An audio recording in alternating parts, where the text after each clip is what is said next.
నమస్కారం ఘంటారావానికి స్వాగతం. ముందుగా ప్రధానాంశాలు. విద్యా నైపుణ్యాన్ని పెంచడమే ధ్యేయమన్న ముఖ్యమంత్రి. యంగ్ ఇండియా స్కూల్కి నిధుల సమస్య లేదని వెల్లడి.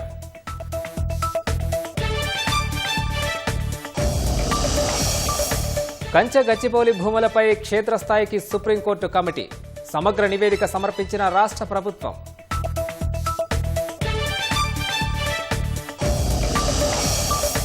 కంచె గచ్చిబౌలి భూముల విక్రయాన్ని అడ్డుకుంటామన్న బీజేపీ. రాష్ట్ర ప్రభుత్వం నిబంధనలు ఉల్లంఘించిందని బీఆర్ఎస్ విమర్శలు.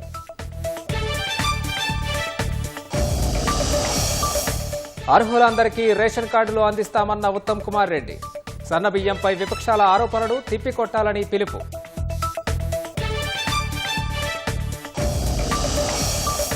టీ ఫైబర్తో గ్రామాలను స్మార్ట్ విలేజ్లుగా మారుస్తామన్న శ్రీధరబాబు. 6 నెలల్లో ప్రతి ఇంటికి స్మార్ట్ టీవీ, ఫైబర్ కనెక్టివిటీ అందిస్తామని వెల్లడి. 3 రోజుల పాటు ఉరుములు మెరుపులతో వడగళ్ల వర్షం పడే అవకాశం. ముందస్తు జాగ్రత్తలు తీసుకోవాలని అధికారులకు సీఎం రేవంత్ ఆదేశం. ముంబై ఉగ్రదాడి నిందితుడిని భారత్ తీసుకొచ్చిన అధికారులు. ఢిల్లీ పటియాలా కోర్టులో హాజరుపరచనున్న ఎన్ఐఏ.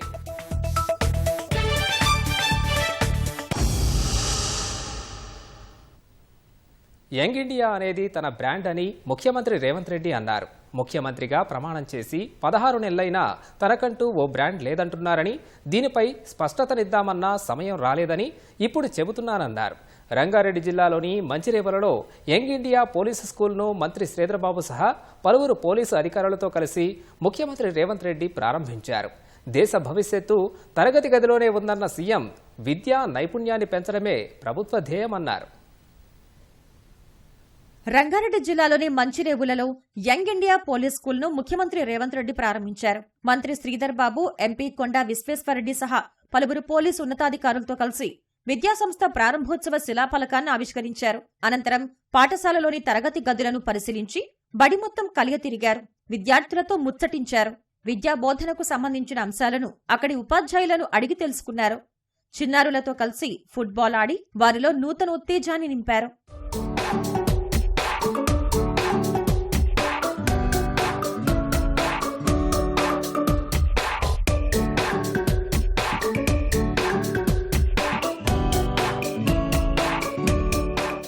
యంగ్ ఇండియా అనేది తన బ్రాండ్ అని ముఖ్యమంత్రి రేవంత్ రెడ్డి చెప్పుకొచ్చారు. యంగ్ ఇండియా పోలీస్ స్కూల్ అత్యంత ముఖ్యమైందని వ్యాఖ్యానించారు. పోలీస్ శాఖపై తనకు స్పష్టమైన ఆలోచన ఉందన్న సీఎం దేశ భవిష్యత్తు తరగతి గదిలోనే ఉందని వ్యాఖ్యానించారు. విద్య అనేది తనకొక బ్రాండ్ అని అన్నారు. 16 నెలలైనా బ్రాండ్ ఎందుకు సృష్టించుకోలేదని కొందరు అడిగారని, అప్పుడు చెప్పే సమయం రాలేదని, అందుకే ఇప్పుడు చెబుతున్నానని రాష్ట్రాన్ని ఒక బ్రాండ్గా నిలబెడతానన్నారు. మొట్టమొదటిసారి 2 రూపాయలకు కిలో బియ్యం ఇచ్చిన ఎన్టీ రామారావు గారు పేదవాడు తెల్లన్నం తిన్నప్పుడల్లా వారిని గుర్తు చేసుకుంటాడు. ఐటీ కంపెనీలను, హైటెక్ సిటీని ఇవి చూసినప్పుడు చంద్రబాబు నాయుడు గారు గుర్తొస్తాడని చెప్తారు. రైతుల సమస్యలను చర్చించినప్పుడు రైతు బాంధవుడుగా డాక్టర్ వైఎస్ రాజశేఖర రెడ్డి గారు గుర్తొస్తారు. సరే, ఇంకొంతమంది కొన్ని రకాలుగా కొన్ని బ్రాండ్స్ క్లెయిమ్ చేస్తూ ఉంటారు. ఉద్యమకారులమని, తెలంగాణ ప్రదాతలమని. వాళ్ళ గురించి నేను పెద్దగా చర్చించదలుచుకోలేదు.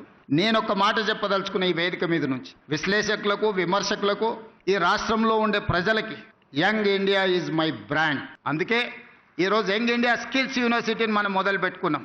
యంగ్ ఇండియా స్పోర్ట్స్ యూనివర్సిటీని మనం మొదలు పెట్టుకుంటున్నాం. యంగ్ ఇండియా స్పోర్ట్స్ అకాడమీని మనం మొదలు పెట్టుకుంటున్నాం. డెవలప్డ్ కంట్రీస్లో కూడా చాలా ఆపర్చునిటీస్ ఉన్నాయి. కానీ డిమాండ్ సప్లైలో ఉన్న గ్యాప్తో మనం ఏం చేసుకోలేకపోతున్నాం. అందుకే ఆ గ్యాప్ను ఫిల్ చేయడానికి, డిమాండ్ అండ్ సప్లైలో ఒక బ్రిడ్జ్ బిల్డ్ చేయడానికి యంగ్ ఇండియా స్కిల్స్ యూనివర్సిటీని మనం ప్రారంభించుకున్నాం. Young India skills university public private partnership ఈ దేశంలోనే ఒక బెస్ట్ యూనివర్సిటీని తయారు చేయాలని మన నిర్ణయం తీసుకొని 600 కోట్ల కార్పస్ ఫండ్ ఆ బోర్డుకి ఇవ్వదలుచుకున్నాం. It is autonomous. Young India skills యూనివర్సిటీలో జాయిన్ అయిన ప్రతి యువకుడికి, యువతికి ఈరోజు ఉద్యోగ భద్రత ఉన్నది. చదువు, క్రీడలు, ఇతర అంశాలను ప్రోత్సహించడమే ప్రభుత్వ లక్ష్యమని హైదరాబాద్ నగర పోలీస్ కమిషనర్ సివి ఆనంద్ అన్నారు. పోలీసుల సంక్షేమానికి సర్కార్ పెద్దపీట వేయటం సంతోషకరమైన అంశమన్నారు. విధి నిర్వహణలో భద్రత కల్పిస్తున్న వారి పిల్లలకు యంగ్ ఇండియా స్కూల్ ద్వారా ప్రభుత్వం అండగా ఉంటుందని మంత్రి శ్రీధర్ బాబు అన్నారు. అతి త్వరలో అంతర్జాతీయ విద్యా ప్రమాణాలతో కూడుకొని ఉన్న ప్రభుత్వ పాఠశాలలతో మన పోలీస్ పాఠశాలలు కూడా పోటీగా నిలబడే కార్యక్రమాన్ని నిర్వహించబోతాం. ఈ స్కూలు రాబోయే 10 సంవత్సరాలు కేవలం అకాడమిక్గా ముందుంటే సరిపోదు, పర్సనాలిటీ డెవలప్ కావాలే, వ్యక్తిత్వాన్ని పెంపొందించే ఈ స్కూల్ ప్రమాణాలు ఉండే విధంగా తీసుకున్న చర్యలను కూడా మేము అభినందిస్తూ మరి ఇది విజయవంతంగా ముందుకు సాగాలని wish you all the best. Young India police school అది ఎప్పుడు కూడా మనము ఊహించలేదు. చాలా ముఖ్యమైన అంశం చదువు. పిల్లల చదువు గురించి మనం ఎప్పుడు కూడా ఆందోళన చెందుతూ ఉంటాం. అయితే దాని గురించి ఈరోజు రాష్ట్ర ప్రభుత్వం చాలా పెద్ద చొరవ తీసుకొని ఈ స్కూల్ని శాంక్షన్ చేయడం, మీరు అందరు కూడా మీ పిల్లలు అందరు కూడా దీంట్లో చదవాలని ఒక దృఢ సంకల్పంతో వారు ఈ నిర్ణయం తీసుకోవడం జరిగింది. కార్యక్రమంలో పలువురు విద్యార్థులకు ఏకరూప దుస్తులు సహా పలు వస్తువులతో కూడిన ఓ బాక్స్ ను ముఖ్యమంత్రి అందజేశారు. కంచె గచ్చిబౌలిలోని భూములపై ఏర్పాటు చేసిన సుప్రీంకోర్టు సాధికారక కమిటీ హెచ్సియోలో పర్యటించి 400 ఎకరాల స్థలాన్ని పరిశీలించింది. కమిటీ సభ్యులతో కలిసి చైర్మన్ సిద్ధాంత దాస్ ఆ భూముల్లో పర్యటించారు. క్షేత్రస్థాయిలో పరిస్థితులను పరిశీలించారు. అనంతరం సుప్రీంకోర్టు సాధికారక కమిటీతో రాష్ట్ర ప్రభుత్వ అధికారులు భేటీ అయి నివేదిక సమర్పించారు. వివాదం రేపిన కంచె గచ్చిబౌలిలోని భూములను సుప్రీంకోర్టు ఏర్పాటు చేసిన సాధికారక కమిటీ పరిశీలించింది. కమిటీ చైర్మన్ సిద్ధాంత దాస్, సభ్యులు సిపి గోయల్, సునీల్ లిమాయే, చంద్రదత్ దాదాపు గంటపాటు 400 ఎకరాల స్థలంలో కలియతిరిగి అక్కడి పరిస్థితులను రికార్డు చేశారు. హెచ్సియు విద్యార్థులతోనూ కమిటీ సమావేశమైంది. విద్యార్థులు కంచె గచ్చిబౌలి భూముల్లోని క్షేత్రస్థాయి పరిస్థితులను వివరిస్తూ రూపొందించిన నివేదికను కమిటీకి అందజేశారు. కంచె గచ్చిబౌలి భూముల పరిశీలన అనంతరం సుప్రీంకోర్టు సాధికారక కమిటీ చైర్మన్, సభ్యులు తాజ్కృష్ణ హోటల్కు వెళ్లారు. అక్కడ రాష్ట్ర ప్రభుత్వ ప్రధాన కార్యదర్శి శాంతికుమారి, జీఏడీ ముఖ్య కార్యదర్శి రఘునందన్, సీఎంఓ కార్యదర్శి చంద్రశేఖర్ రెడ్డి, డీజీపీ జితేందర్, రంగారెడ్డి జిల్లా కలెక్టర్, జలమండలి ఎండీ, టీజీఐఐసీ ఎండీతో సమావేశమైంది. కంచె గచ్చిబౌలి భూములపై ప్రభుత్వ అధికారులతో కమిటీ చర్చించింది. అనంతరం కంచె గచ్చిబౌలి భూములపై కమిటీకి రాష్ట్ర ప్రభుత్వం నివేదిక సమర్పించింది. ఆ తర్వాత హెచ్సియు పాలకవర్గంతో సాధికారక కమిటీ ప్రత్యేక భేటీ అయింది. వరుస భేటీల అనంతరం సుప్రీంకోర్టు సాధికారక కమిటీ పర్యటన ముగించుకుని ఢిల్లీ పయనమైంది. హెచ్సియు భూములను ఎవరూ అమ్ముకోకూడదనేదే తమ ప్రయత్నమని బీజేపీ నేతలు అన్నారు. సెంట్రల్ వర్సిటీ భూముల విక్రయాలను అడ్డుకుంటామన్నారు.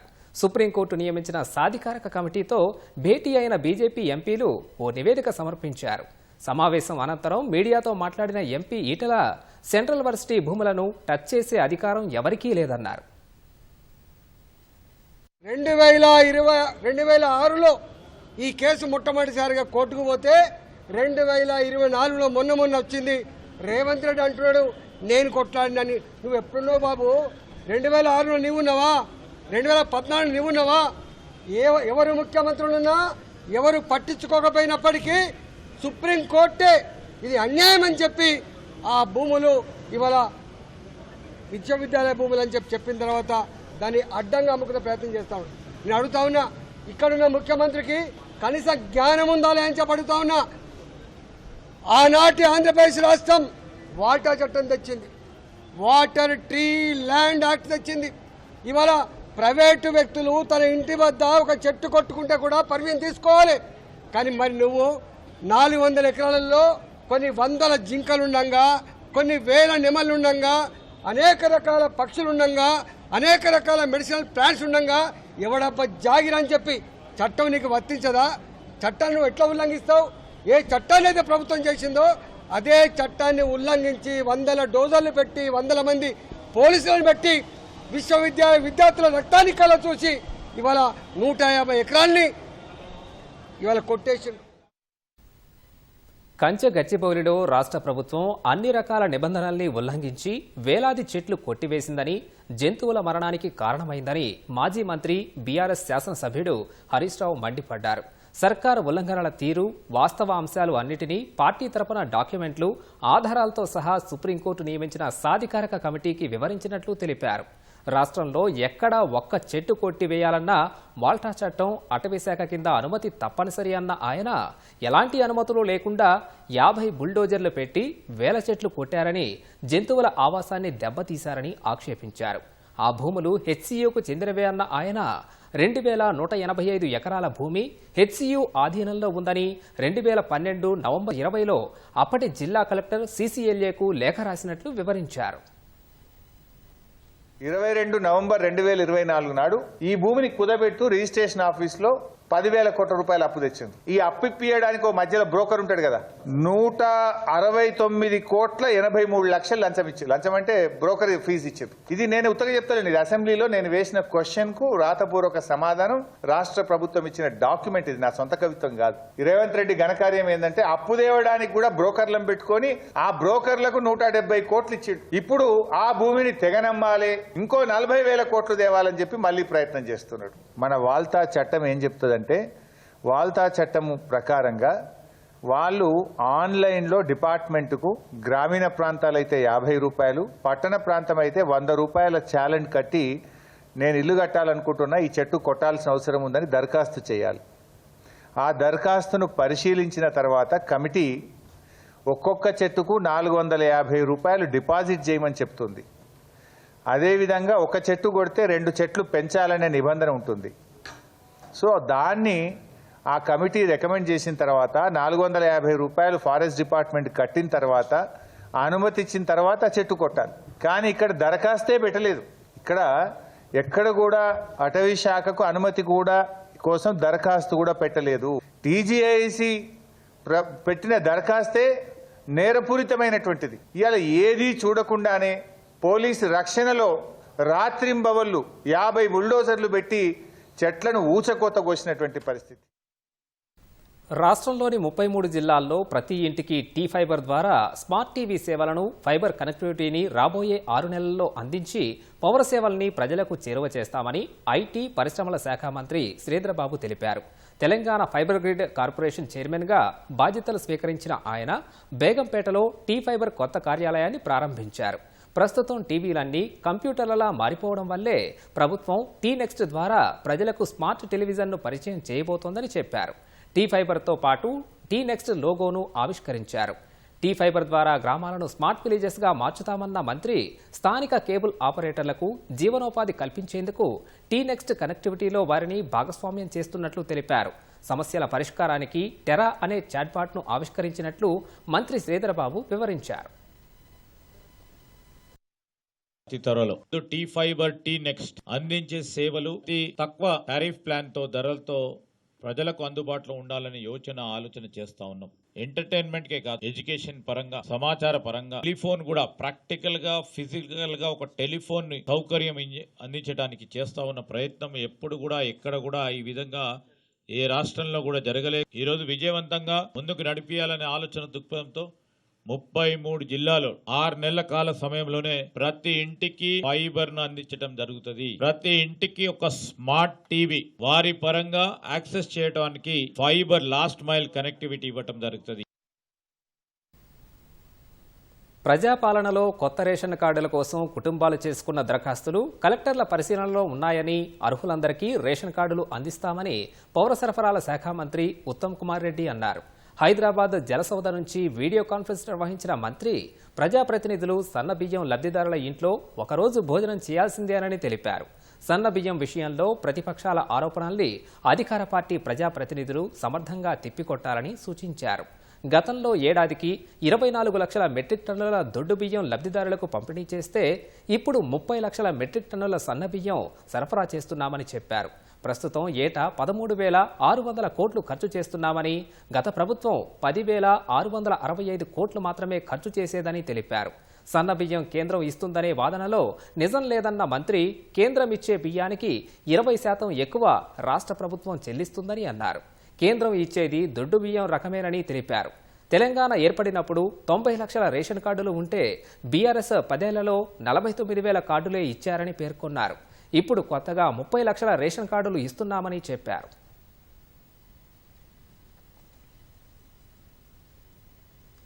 హైదరాబాద్లో పలుచోట్ల ఉరుములు మెరుపులతో వర్షం కురిసింది. ఈదురుగాలులకు వాహనదారులు ఇబ్బందులు పడ్డారు. పలు జిల్లాల్లో అకాల వర్షానికి పంటలు దెబ్బతిన్నాయి.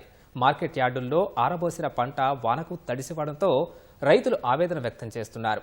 నల్గొండ, సంగారెడ్డి జిల్లాల్లో పిడుగుపాటుతో 2 మృతి చెందారు. మరోవైపు రాష్ట్రంలోని పలు ప్రాంతాల్లో 3 రోజుల పాటు వడగండ్ల వర్షం కురిసే అవకాశం ఉందని వాతావరణ శాఖ వెల్లడించింది. పలు జిల్లాలకు ఎల్లో అలర్ట్ ప్రకటించింది. ఈ నేపథ్యంలో అధికారులు అప్రమత్తంగా ఉండాలని సీఎం రేవంత్ రెడ్డి ఆదేశించారు. భాగ్యనగరంలో పలు ప్రాంతాల్లో ఉరుములు మెరుపులతో పాటు చిరుజల్లులు పడ్డాయి. కోఠి, సుల్తాన్ బజార్, అబిడ్స్, నాంపల్లి, బషీర్బాగ్ ప్రాంతాల్లో గాలి దుమారంతో వర్షం పడింది. అటుగా వెళ్లే వాహనదారులు, బాటసారులు ఇబ్బందులు పడ్డారు. హుస్సేన్ సాగర్లో గాలికి అలలు పైకి ఎగసిపడ్డాయి. పర్యాటకులు హుస్సేన్ సాగర్ అందాలను చూస్తూ సందడి చేశారు.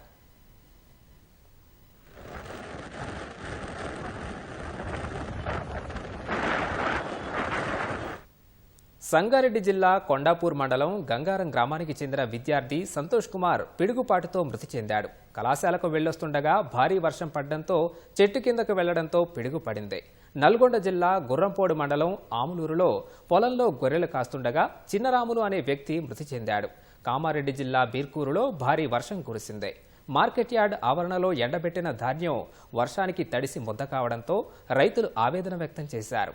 అకాల వర్షాలకు దెబ్బతిన్న పంట పొలాలను క్షేత్ర స్థాయిలో అధికారులతో సర్వేలు జరిపించి ప్రతి రైతుకు 25,000 రూపాయల చొప్పున నష్టపరిహారం అందించాలని మాజీ ఎమ్మెల్యే పెద్ది సుదర్శన్ రెడ్డి డిమాండ్ చేశారు.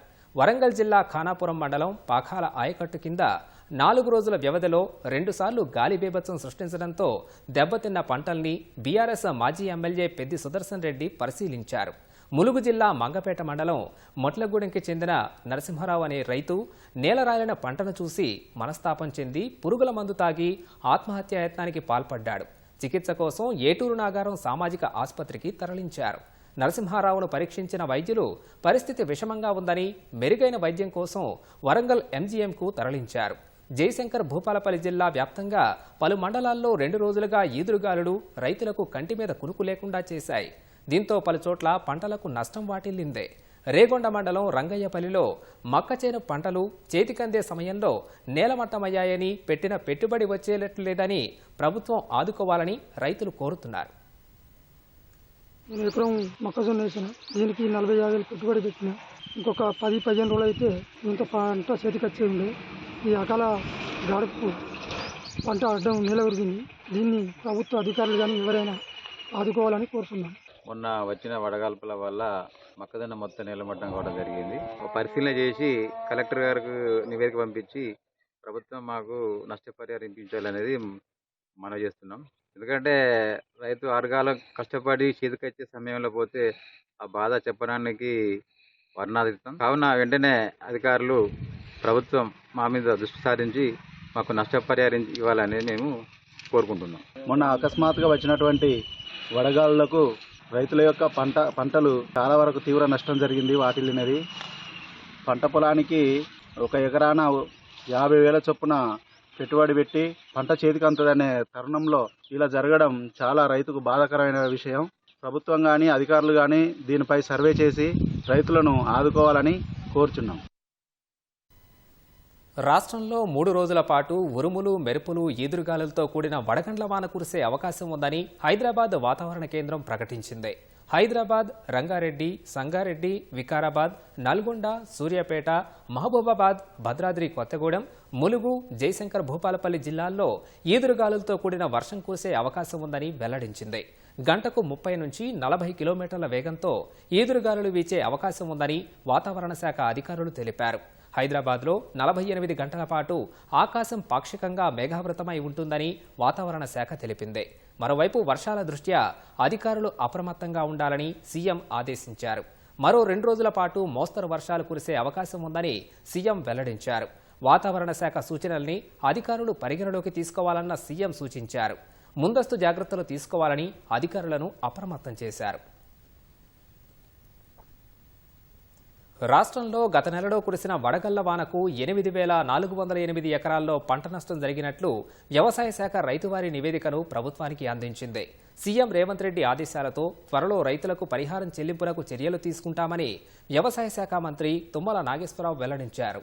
యాసంగిలో ఈ నెల 3 నుంచి 9 వరకు 7 రోజులు రాష్ట్ర వ్యాప్తంగా పలు జిల్లాల్లో అనేక ప్రాంతాల్లో కురిసిన వర్షాలు, వడగళ్ల వానకి జరిగిన నష్టంపై ప్రభుత్వానికి ప్రాథమిక నివేదిక అందింది. ఇప్పటి వరకు 14,956 ఎకరాల విస్తీర్ణంలో వరి, మొక్కజొన్న, మామిడి సహా పలు రకాల పంటల నష్టం జరిగినట్లు వ్యవసాయ శాఖ అంచనా వేసింది. వాతావరణ మార్పుల నేపథ్యంలో 2 విడతల్లో కురిసిన వర్షాలు, వడగళ్ల వానకు మొత్తం 23,364 ఎకరాల్లో వివిధ రకాల పంట దెబ్బలు తిన్నాయని వ్యవసాయ శాఖ తెలిపింది. ముంబై ఉగ్రదాడి నిందితుడు తహోర్ రానాను అధికారులు ఢిల్లీకి తీసుకొచ్చారు. ఈ మేరకు జాతీయ దర్యాప్తు సంస్థ ఎన్ఐఏ అధికారులు అధికారికంగా ప్రకటించారు. ఢిల్లీ పాలం ఎయిర్ఫోర్స్ బేస్లో రానాను అమెరికా నుంచి తీసుకొచ్చిన ప్రత్యేక విమానం దిగింది. భారత్కు రాగానే రానాను జాతీయ దర్యాప్తు సంస్థ ఎన్ఐఏ అధికారులు అరెస్ట్ చేసి ఢిల్లీ పటియాలా హౌస్ కాంప్లెక్స్లోని ఎన్ఐఏ ప్రత్యేక కోర్టులో హాజరుపరిచేందుకు ఏర్పాట్లు చేశారు. ముంబై ఉగ్రదాడి నిందితుడు తహోర్ హుస్సేన్ రానాను అమెరికా నుంచి ఢిల్లీకి తీసుకొచ్చారు. భారత్ పంపిన ప్రత్యేక విమానం పాలం విమానాశ్రయంలో ల్యాండ్ అయింది.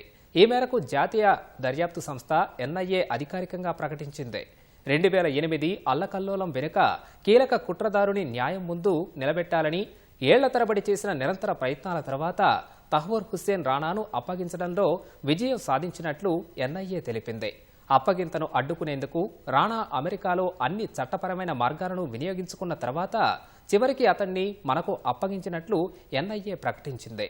2008లో ముంబైలో ఉగ్రదాడులకు దావూద్ గిలానీ, డేవిడ్ కోల్మన్ హెడ్లీతో పాటు పాకిస్తాన్కు చెందిన ఇతర కుట్రదారులతో కలిసి లష్కరే తోయిబా, హుజీ ఉగ్ర సంస్థలతో కలిసి రాణా కుట్ర పన్నినట్లు ఆరోపణలు ఉన్నాయని ఎన్ఐఏ తెలిపింది. మరికొద్దిసేపట్లో రాణాను ఎన్ఐఏ అరెస్ట్ చేయనున్నట్లు తెలుస్తోంది. ఈ మేరకు అంతకుముందే ఎన్ఐఏ అధికారులు పాలం ఎయిర్ఫోర్స్ బేస్లో సిద్ధంగా ఉన్నారు. కొద్దిసేపట్లో రానాను బుల్లెట్ ప్రూఫ్ వాహనంలో పటియాలా హౌస్ కాంప్లెక్స్ ఆవరణలో ఉన్న ఎన్ఐఏ ప్రత్యేక న్యాయమూర్తి ముందు హాజరుపరిచే అవకాశం ఉంది. కోర్టు రిమాండ్ విధించిన వెంటనే తిహాడ్ జైలుకు తరలించేలా ఏర్పాట్లు చేశారు. పాలం విమానాశ్రయం, Patiala house court, Tihar jail వద్ద భారీగా భద్రతా బలగాలను మోహరించారు. తిహాడ్ జైలులో అత్యంత భద్రత కలిగిన బ్యారెక్లో రానాను ఉంచేందుకు సర్వం సిద్ధం చేశారు. జైలు నంబర్ 2లో అతన్ని ఉంచనున్నట్లు తెలుస్తోంది. ముందు జాగ్రత్త చర్యల్లో భాగంగా ఎన్ఐఏ ప్రధాన కార్యాలయం ఎదురుగా ఉన్న Jawaharlal Nehru stadium metro station 2వ గేటును మూసివేశారు. అక్కడ భద్రత కట్టుదిట్టం చేశారు.